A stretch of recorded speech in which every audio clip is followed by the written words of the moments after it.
हमरा वीडियो में बहुत बहुत सब लोग के बहुत स्वागत बा, ढेर सारा स्वागत बा। और वो लोग हमरा के सब्सक्राइब कैनी है, अपन मान दुलार हमरा के बरसैनी है, ये से हम बहुत खुश बनी। सब लोग के थैंक यू। रउआ लोग के एगो हम राम जी के गीत गा के सुनावो तनी कि राम जी शादी करे जातनी तो कौशल्या माता चंदन लगावो तनी। ओ चाहे राम जी के बेदिया मनाही मने हुलासले।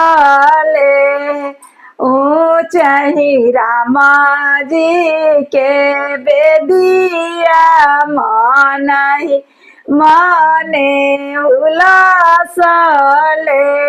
ओ चाहे राम के लीला चंदन भालू शोभेला है। अब माई के बोलाहट होता, कहाँ गइलू किए भैलू कौशल्या माई। बाबू के चंदन दन लगाई त बाबू जई है बियाहना है। तो राम जी के 3 गो माई रही, तो कहाँ गइलू किए भैलू सुमित्राया माहे।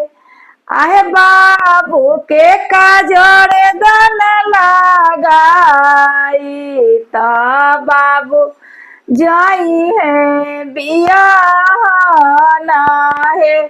कहाँ गइलू किए भैलू के कैया माहे। आहे बाबू के सुटवा दन पेनाई त राम जइहन बियाहना है। ऊँचही राम जी के बेदिया मनाई मने हुलासले।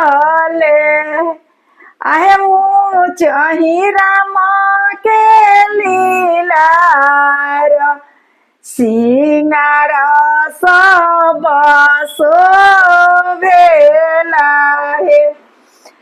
आहे ऊँचही राम के लीलार सिंगार सब शोभेला।